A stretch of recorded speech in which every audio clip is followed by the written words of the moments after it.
So now what we're going to do is we're going to go ahead and clean up the car and get ready for our restoration process. Now in the meantime, since I was doing this earlier, my junior grease monkey, who is now my fashion associate, went ahead and set me up with this wonderful hairdo that I've got here.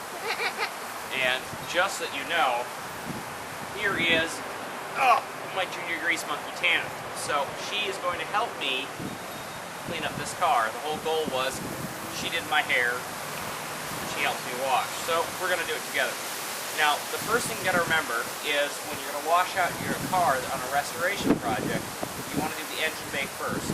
And when you do the engine bay, you want to cover up your distributor cap and any other electrical connections. The other thing that I strongly recommend when you do this is go ahead and disconnect your battery. If you get a safe place to put it, go ahead and put it aside. But other than that, at least disconnect the negative terminal. That way you make sure that there's no electricity flowing through the car. So what we're going to do is we're going to go ahead and start, and by the time we get done, you should see a nice, pretty, clean Studebaker. So what you can see behind us is we've managed to clean up the Studebaker and gotten ourselves completely soaked in the process. Now, if you take a good look, it's a lot greener than it was the first time you saw it. Well, that's the scrubbing of the oxidation layer off. Now, normally when you wash your car, you use a sponge.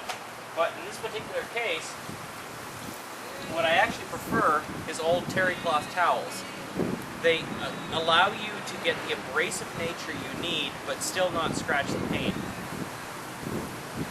And what that allows you to do is knock off that just generally oxidized layer, find the color again, and then what happens is once you dry it off, you can start to polish it up and make sure it actually retains that color for the time being. Because mind you, this is an in-situ install. So the next stage of this is getting the car dry after washing it completely, and then going ahead and putting a little polish on it just to make her look pretty in the meat. Now that we're done washing her up, and she actually looks kind of green for the first time in God knows how many years, it's time to polish up the paint. And the whole point of this is not necessarily to make her whistle pretty so you can take her off to a car show, but more to maintain the paint as it is, because if you live in an area where it rains or there's high humidity or something like that, if you expose paint, it's going to rust. So we want to make sure that whatever we do with this paint job, even if we're going to strip it long term, it's protected for today. Now, she was painted in an older style, which means there's no clear coat on this particular car. Modern cars, in many cases like my Explorer, have a clear coat on them, and that clear coat lays over top of the paint. It's a clear layer, protects the paint. Royal pain in the butt, to be honest, but on this particular car, the paint is the paint, and that's all there is. So when you pick a polish or something to restore the color of your car, you need to make sure it's appropriate for the paint that was put on your car.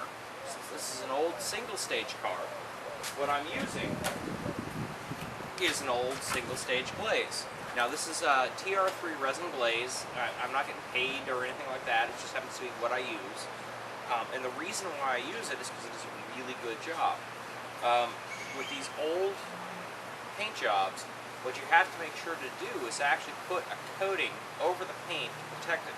And so what this TR3 stuff does, which if you're an LBC enthusiast, little British car, TR3, enough said. But what this does is not only takes that last bit of goo off the top of the paint, but also polishes it and goes ahead and puts a nice sealing layer that protects it from the environment. Now, I'm old school. Not a big fan of power tools in general. What I find is a guy who knows how to use a proper tool is much faster than a guy who knows how to somewhat use a power tool.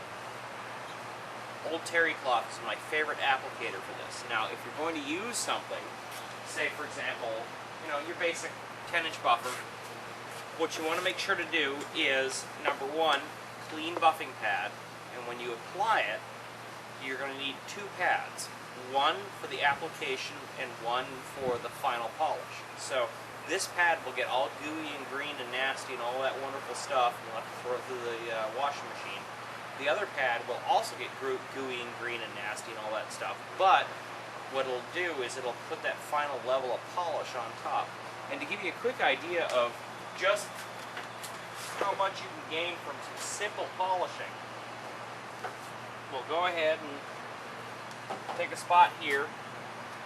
You can see there's lots of nice oxidation right here. We'll run it up. You know, in the old Karate Kid movie is right. You know, wax on, wax off. So you polish it on in nice circles. Give it a moment to haze. This is especially important for older polishes. With the modern stuff, you don't necessarily need to wait so long. With the older stuff, you have to make sure it has the time to do what it needs to do. So generally speaking, with this old TR3 stuff, you wait, it'll get a glossy haze over it, and then you can polish it off. Now, with the temperature in the sky the way it is right now, I'm not going to see that, so I'll go ahead and wipe it off using the opposite end of my rag. And what you see here is a fairly nice glossy green paint next to some relatively nasty oxidized paint. Now, the problem with these older paint jobs, because they are non-clear coated, if you look at my rag, what has actually occurred on the rag here is that it has taken the top level of paint off. And so that's what these old polishes do. So if your paint is really thin, you have to be very careful when you do this. If your paint's thick, not so big of a deal. Now with Annabelle, we're going to clean her up, get her ready to run around the town, and then eventually she's going to be repainted. So whatever happens to this current paint job, I don't particularly care. So all I want to do is make sure she's presentable in some fashion.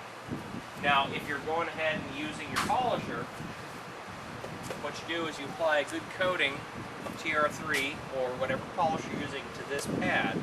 Make sure it's soaked in a little bit, and then you apply it to the car. You hit the power button. What you want to make sure to do is, as you run it down the lines of the car.